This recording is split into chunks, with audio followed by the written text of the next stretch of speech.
Welcome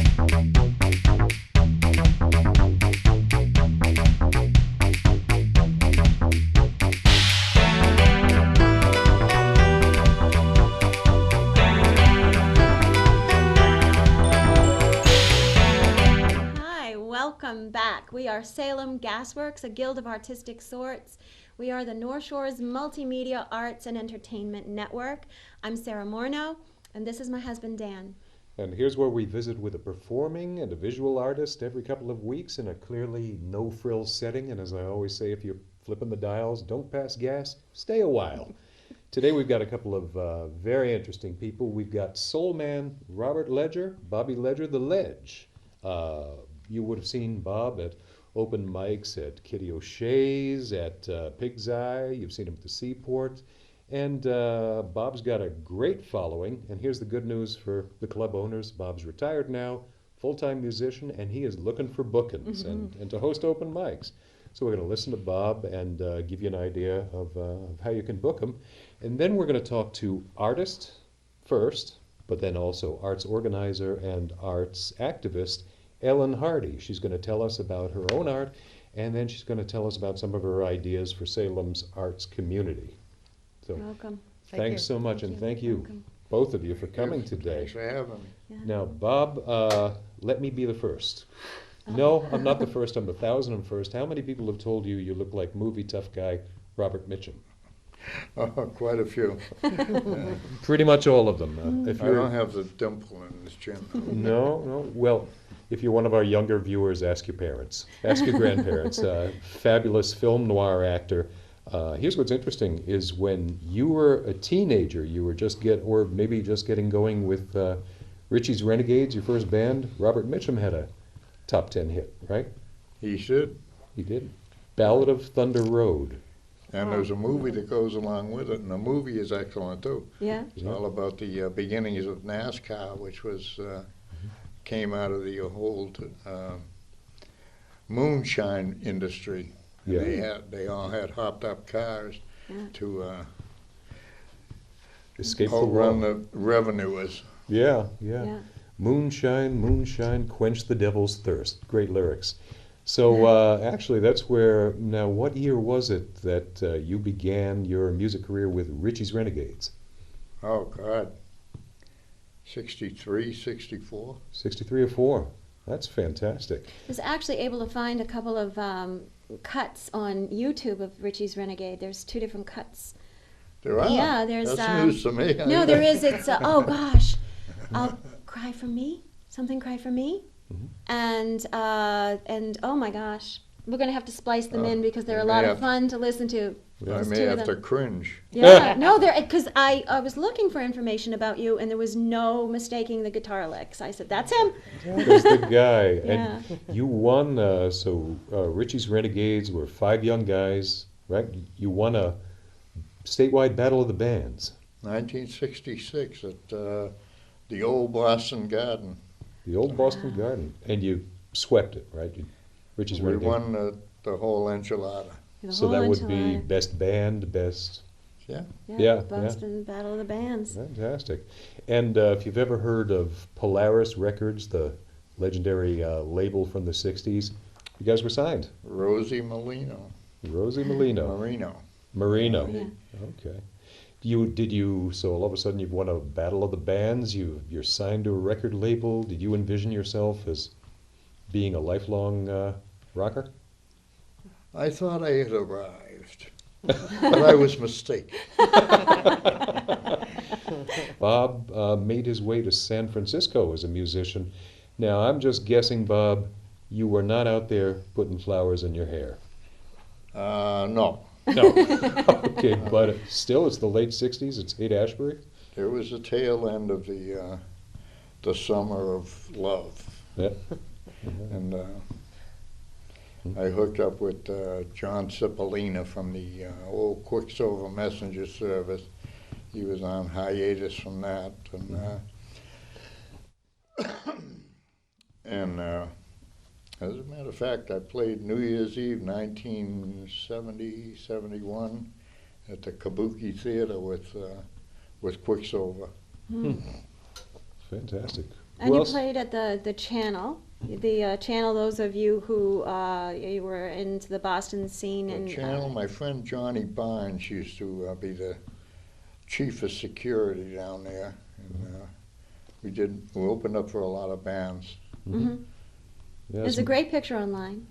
Wonderful picture I found of you with Bo Diddley. Bo, we opened for Bo. Oh, that was a good night. Mhm. And Bo was a hell of a guy. God rest him. Yeah. So you opened for Bo Diddley. Was it yourself, or were you playing with the band? Or? It was Johnny Barnes' band, and I was playing with them at the time. And we had that was a good night. I recall that. Mhm. Yeah. Fantastic. Hit it off with Bo real well. Yeah. Really, tell us something about Bo Diddley we might not have known. Well, Bo used to have that specific beat that he did, and like if you keep it up all night, it gets infectious. People can't help but Yeah. be tapping their feet and bobbing along with that beat. Magnificent.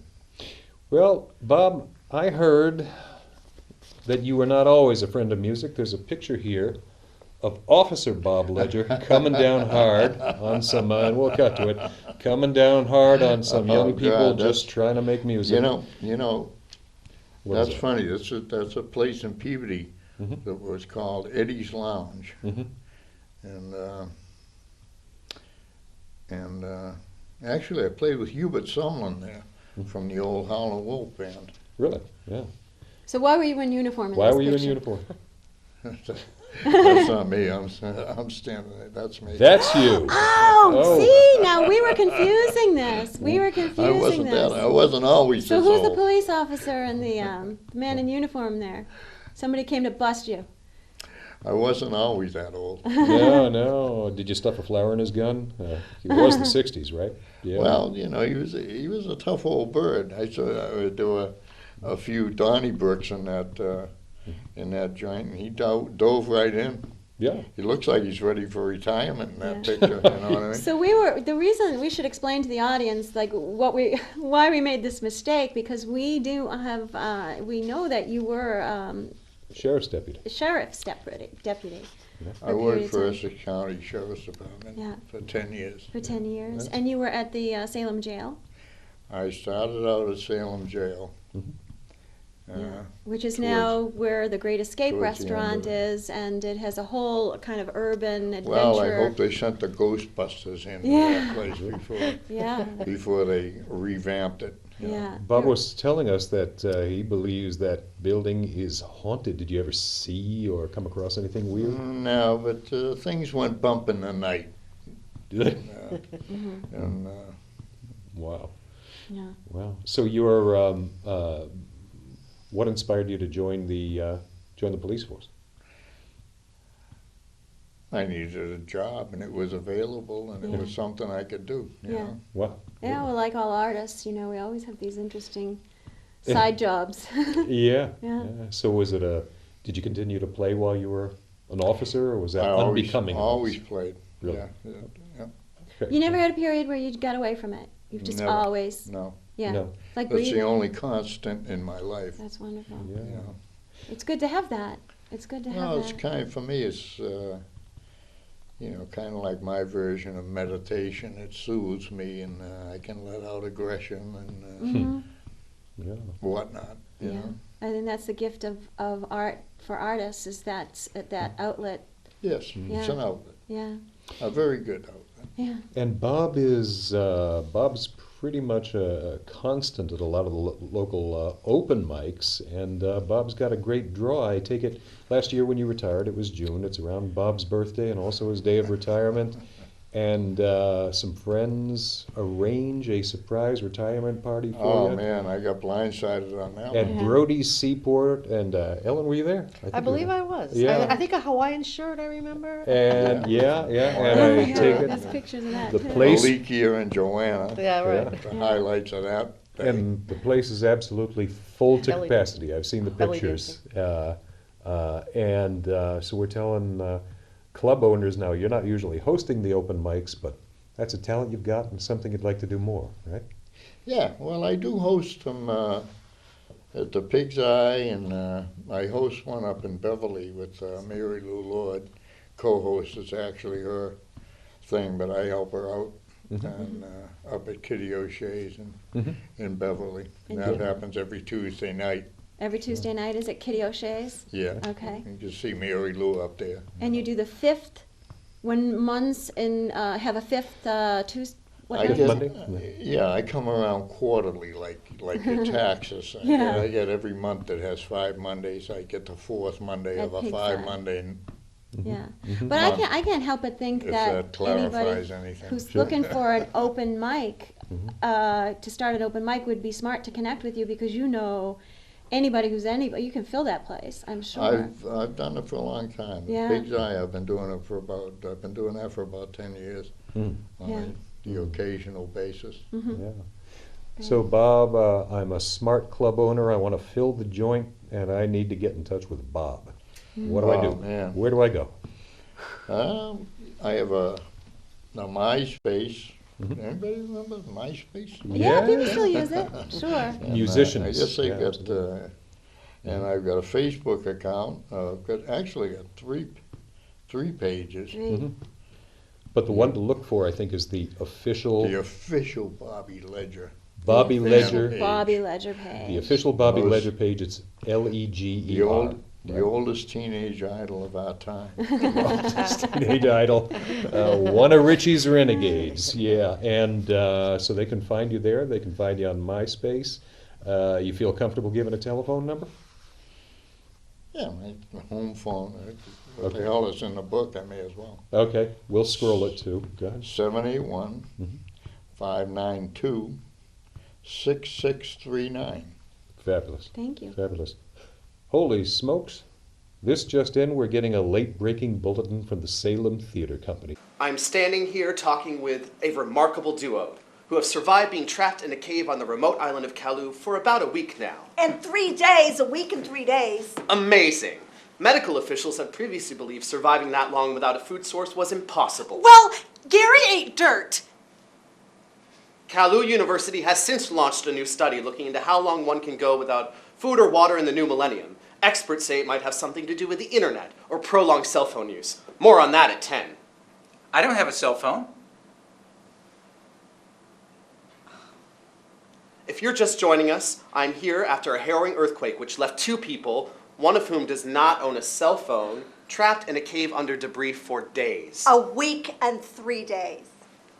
How did you 2 get through it? What was it that kept you going? Hope? Each other? Well, we did forge a bond that the rest of society can't possibly understand. Let's take that one to the polls. Go to www.nynewsny.com and tell us what you think. Can we as a society understand their bond? Results at the end of the hour. Survivor number 2. Was this bond what kept you going as well? Yes, it was. I don't know what I would have done without Lisa. In fact, I never want to know. Lisa, will you marry me? Oh my God! No, Linda. Will you marry me? Lisa! Lisa, will you marry me? I can't marry you. I'm your executive secretary. Not anymore. When I heard you died, I fired you. Oh. But I will rehire you. But then I can't marry you. I don't understand. This just in. The survivors of the Kalu Cave Caper have just potentially become engaged. What about me? What do you do for a living? Mom? Who will Lisa marry? Her once former boss or the man who saved her life? Stay tuned for more on this breaking story. Now back to Chad for sports. Take it away, Chad. Welcome back, ladies and gentlemen, the man, the myth, the legend, Bob Ledger.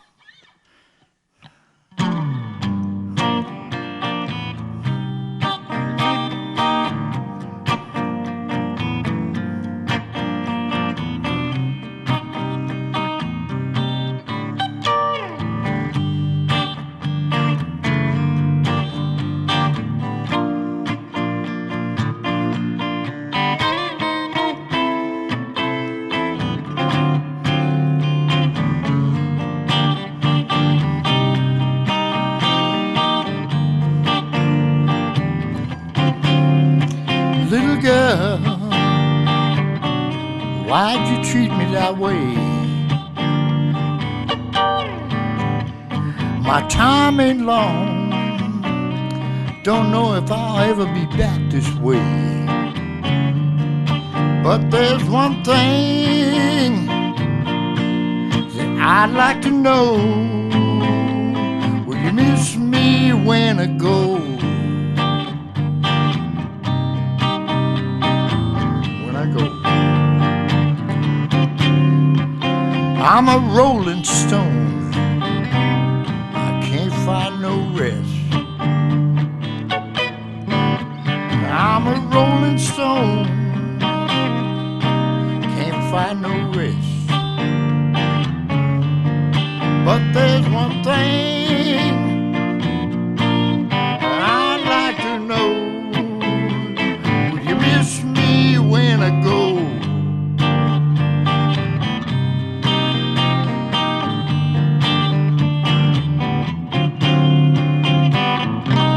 I remember well that magic night we met. Yes, I remember it well. I'll never forget. I'm a rolling stone.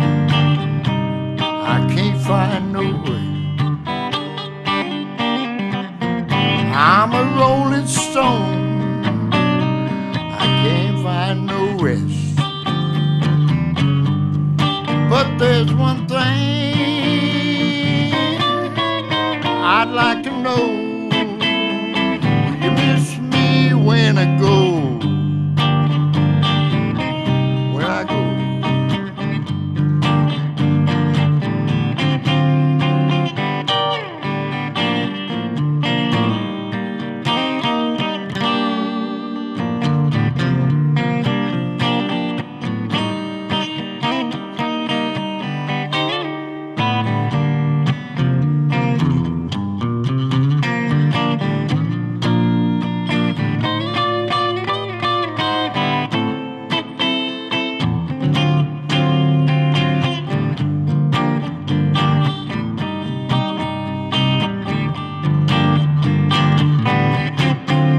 Well, I remember well that magic night we met. I remember it well. I'll never forget. I'm a rolling stone. I can't find no rest. Well, I'm a rolling stone. I can't find no rest. There's one thing I'd like to know. Will you miss me when I go? When I go.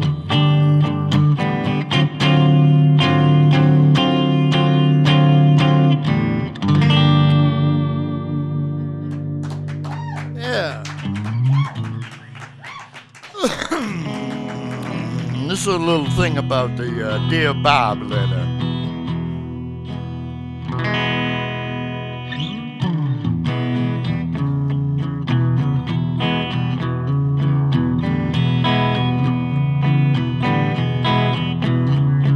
The lonely days and restless nights, I'm all alone, this just ain't right. Oh, that letter in my mail, I found your note. It seems so cold and so remote. Oh,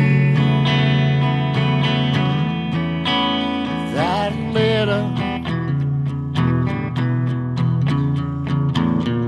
all those things that you had to say, the words that hurt, I don't want to hear them now.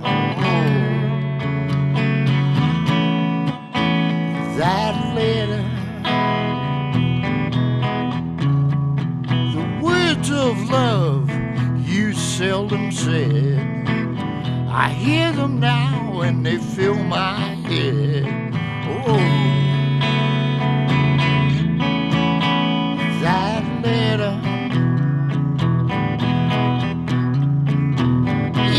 my mail, I found that note. It seemed so cold, so remote.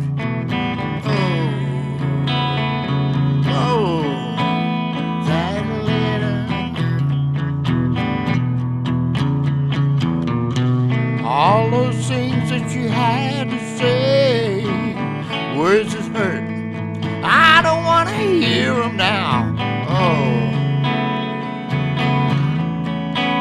that letter,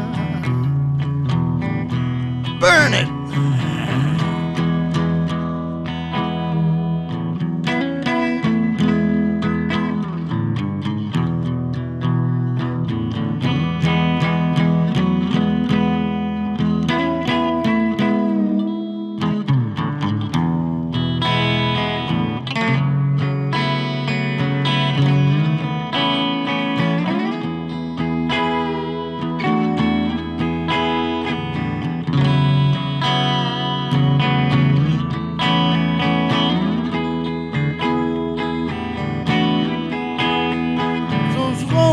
Days and restless nights, I'm all alone, I don't feel right. Oh, that letter.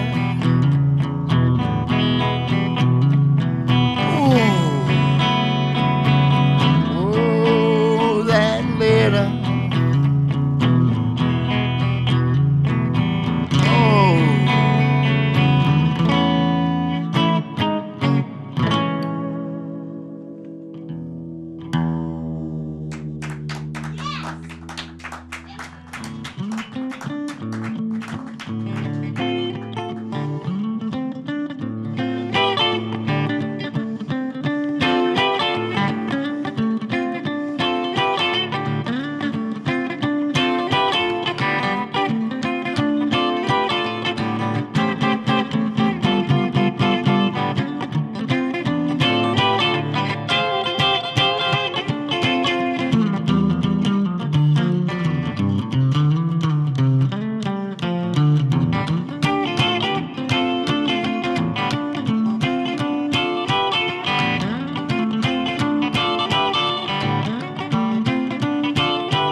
Right.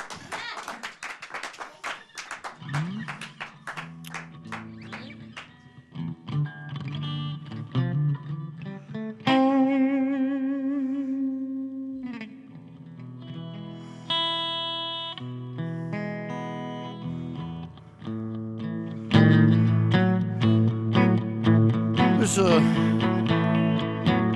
little thing I wrote called "You Can't Hide Out from Yourself."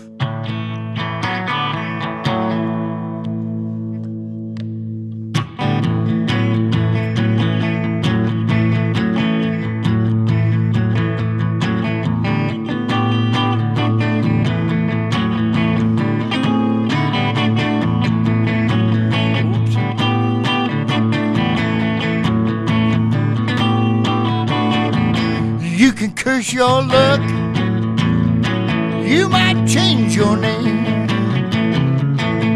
and find that you're stuck they're in that same old game. You try to run, you try to lie. Well, you can get high, you can blow your mind. You can't hide out from yourself. You can't hide out from yourself.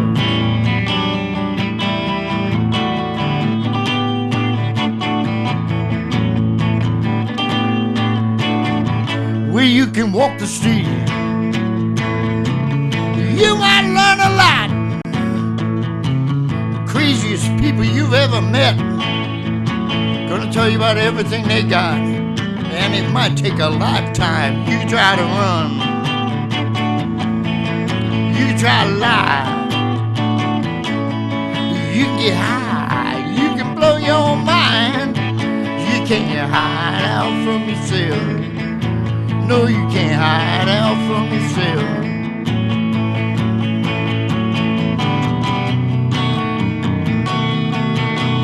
Oh, yeah.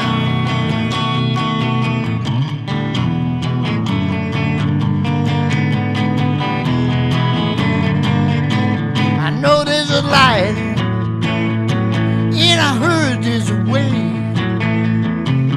We can make things all right if they should go astray. When you try to run, you try to lie. You can get high, you can blow your mind. You can't hide out from yourself. You can't hide out from yourself. You can't hide out from yourself. You can't hide out from yourself. Whoa, yeah.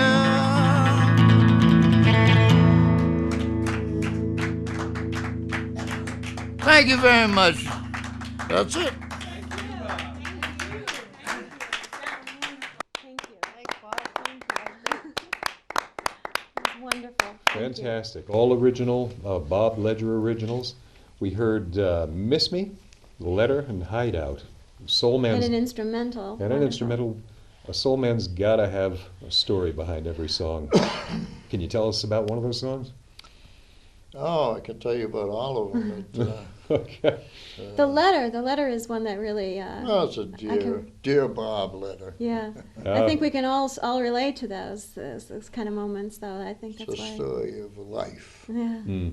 yeah. Thank you. An oft-told tale. An oft-told Yeah. tale. Thank you very much. Thank you, Bob. Thank you. You know, Ellen Hardy is here visiting with us today, and she's also very much, her art is also very much entwined with music these days, and we'll be talking about the Avant-Gardians soon, but I would first like to introduce Ellen to those of you who don't know Ellen Hardy. Some of the words that describe Ellen: she's an artist, she's a photographer, she's a graphic artist, she's a creative director, she's an arts consultant, an arts community activist, and she's also been described as having the perfect balance of the left brain, right brain, and I know this to be very true about Ellen.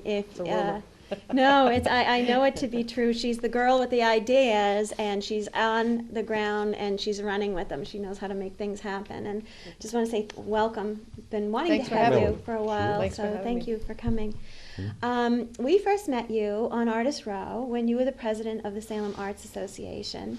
And I understand that you've stepped down from that position, but you're still the creative director of their magazine. And the Arts Association, actually, we will be doing an upcoming episode, and we'll be talking more about the Arts Association as a whole. But I do want to just mention that because you're still very much involved with the Arts Association. I'm still on their board. And you came from there today because I know that they're. Yes, I wiped the paint off. Yeah, you're down there helping them set up on Artist Row, and so she's very much involved with the Salem Arts Association. But we're here to talk about your own art today, and I think that some people may recognize you. People who may not know your name may just recognize you from the beautiful silk scarves that you do that are always blowing in the breeze on Market Day down on Artist Row. And your art is just everywhere. I'm always seeing your work advertised in the community. You've done a recent series of paintings of abstract, the Aurora Borealis. These are your paintings, your fine art. Right. Can you tell us a little bit about those? Well, I would say my first art prize at the age of 9 was for a painting of the Aurora Borealis, but it really wasn't that good a painting. I think it was because at age 9 I could spell the word.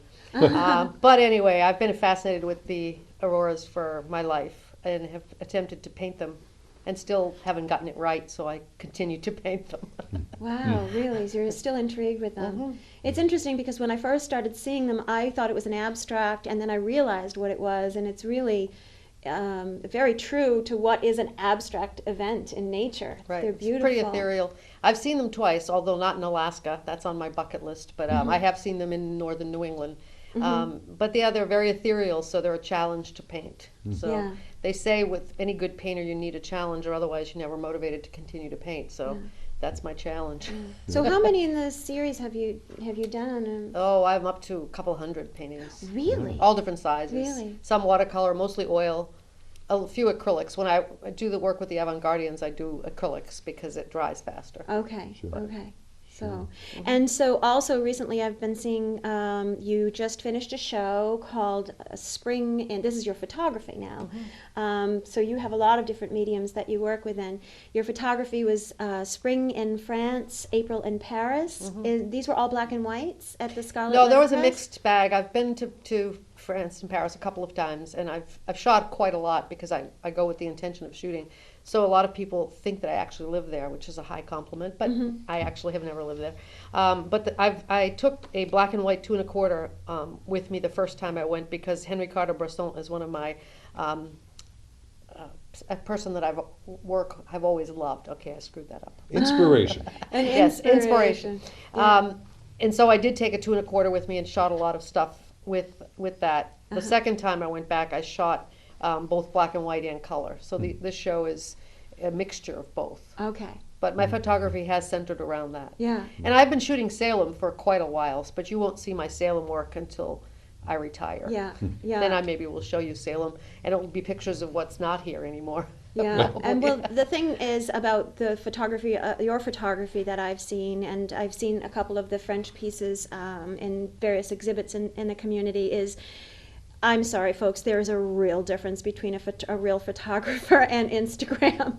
There are a lot of people out there that do the Instagram and that, you know, that are on social media and they call themselves photographers, but I mean, your work is just so specific and so fine and detailed and quite beautiful. Pretty Well, much thank if you. your camera is your phone, you're not a photographer. No matter what you tell yourself. Yeah. That's true. No matter how viral you go. Yeah. Well, it's put it in the hands of everybody, and it's made it more democratic. And I have to say, you know, the idea that we can all see images now as much as we used to see text is not such a bad thing. It's not. It's another way of communicating. Yep. It's just another way of communicating. But to really see the work of somebody who knows what they're doing behind the lens is really wonderful. Absolutely. You are also, you have an upcoming exhibit in May. It's going to be at Front Street. And this is called Liquid Light, and you are doing it with James Bostic. Right. So can you tell us a little bit about photograms? Well, photograms are cameraless, and actually we discovered sitting together one night that we both had done them in the 80s. It's a very complicated process in color. It's a simple process in black and white. And most people know photograms, Man Ray, black and white. It's basically 20-degree temperature for 3 chemicals. So it's not terribly complicated. There's no negative involved. You have an enlarger, paper, and generally objects. Okay, Black and so- white, you tend to see weeds and flowers and stuff. And kids do that in this very primitive Right, form with where sun. they put a pair of scissors in Right. the sun on specific. But with color, you have 6 chemicals and a 7-degree range. And you're doing it in a drum, and you're having to pour in these chemicals at, like I said, a 7-degree range of temperature. And if you're off, you get nothing. And the drums takes about a half an hour per print. So I called it the BK days. Before my children, I could spend that amount of time in the dark room. Yeah. But it turned out that both James and I, in talking to one another, had both been doing glass and photograms. So not only were we both doing color photograms, which is unusual, we were both creating glass objects to do them. So that's what will be in the show. Interesting. So it's actually us digging into our archives, this Okay. show. Okay, Great. Now, where's your studio? In North Salem. I In was North Salem. I was in Charlestown for 25 years. Although I've lived here for 30 in Yeah. Salem, I commuted for a long time. But I Yeah. now I'm finally living and working in Salem Yeah. with a studio in North Salem. Yeah, we talked about this briefly the other day, that you would work there, come home, take care of the kids, put the kids to bed, and then commute back to Right. Charlestown. Depending on how much work I had. Yeah. I ran a freelance design business for about 15 years in Charlestown, and my children were younger then, so Mm-hmm. Yeah. I did do the double trip Yeah. more often than not. And then Yeah. I took a corporate job at Phillips Academy in Andover as their chief designer, and I had that for about 14 years. Yeah. And that was great fun because it unlike the small publishing companies and academic institutions I did in my original business, at Phillips Academy I was able to do some really wonderful work. Yeah. Murals and one-of-a-kind books and fairly elaborate projects. Right. Things I couldn't have done on my own in my original job. So I want to talk more about Hardy House, because you're still doing this kind of work, very much Right. so. But I would also like to talk a little bit before we get to that about what you're doing right now with the Salem Cultural Voice. And you know, we do hear often in the arts community in Salem lots of interesting conversations among the artists about what really would be fabulous to be happening and what needs to be happening, or I wish were happening in Salem. And what you've established is a kind of a grassroots place for people to come and be heard, Salem Cultural Voice. So Dan, if you don't mind just reading, because I put it in a font that I can't read. Well, but these are some of the comments that you're getting on the page on Facebook right now in terms of what's out there. How's about I add some drama? Oh, you go right ahead. Okay. There is no venue to bring in bands and music, and we need a space for 250 to 300 people. We I do, second that. absolutely, I right? agree. Yeah. I feel that 1% for the arts in conjunction with a large and permanent space for visual and performing arts should be a priority for the city. If I banged my shoe on the table, that would have been even better. Yeah. Leaves a bump. This one's a little more thoughtful. Access to Old Town Hall would be fantastic, but it has to be affordable. Yeah, I agree. The city needs to be better at promoting Salem as an arts destination. Hiring an arts liaison is imperative. Is imperative. Yeah. You know, all joking aside, these are very serious conversations that people are having in the community, and I know you've been listening, and I think it's fabulous that you've created this place. One of the things that I just want to say is, just my own personal opinion, I definitely think that the community would benefit as a whole by having a cultural center where all of these things can be happening. I think that it's going to draw commerce of all kinds. This kind of attention and focus is not going to just draw other artists to the community. It draws other creative thinkers to the community, whether they are new technologies or architects or engineers. These are people that are drawn to a community that has an energized cultural center. And can you speak a little bit to some of the things that you would like to see happen? Well, I've lived in Salem for 30 years, and our neighboring communities all have art spaces. Beverly, Danvers, Peabody. Peabody got an old post office. Danvers got an old school. Beverly has a barn. Of course, Marblehead, 90 years they've had a building. Yeah. And so Salem is overdue for, and what's interesting is in the past 5 to 6 years, there's been a upsurge in nonprofit arts groups in Salem, and it's because there's an overarching need for a place to be, and especially, and we have Artist Row, which is a wonderful program sponsored by the city, but it's seasonal, and what we really need is something that is year-round. After all, we live in New England, we're inside 6 months out of the year. So the goal is that we get a year-round center that we can all use, whether it's theater, performing arts, visual arts, music, all of that. And I think it's high time, and many people were talking about it, so I set up the Facebook page so that they could feel comfortable to post, but I've also told people if they don't want to post under their name to send it to me and I will post it. Right. so that we can get some of those voices out Yeah. there. And Salem, and the row itself was really intended to be an incubator to give people in the arts some experience, kind of that left brain thing, right brain, where they could get some experience as young entrepreneurs. And so it really is time that the Salem Arts Association had a space, that is really, Its own. its own and Right. respected. I think because you do so much. You represent 150 artists. We have a 300 contact Oh, list, but my. 100 to 125 paid up. But we don't make people pay year to year. It's a year from whenever you join. So Yeah. if I cover elapsed people, we're in the 150 range. So you mentioned communities just in our general area that get how vital it is to have this. You mentioned Beverly with their new federally funded arts district grant, and the Gloucester has their artist colony there, and other places just in New England, Portsmouth and Portland and Ogunquit, they all are just so supportive of the arts. But I can't help but think of places that everybody knows about, just nationally. We've got New York, San Francisco, Seattle. They get it. What would these communities be without their arts and the support for the arts? And I can't help but also think, my brother went to the former USSR in 1989 as the walls were literally coming down. And what he was gobsmacked with was the funding when everything else was literally, forget about it. They had nothing else.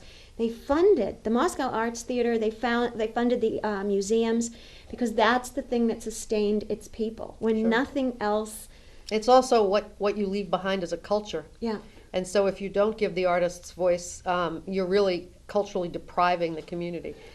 The challenge, though, is when you've, I've known some artists from the USSR. When they pay you 100% to do your art, they also tell you what art you're going to do. Absolutely. Yeah, There's you- something to be said for the freedom of expression, absolutely. But the idea that children now are being really starved for the arts, that's what's being cut out of the schools.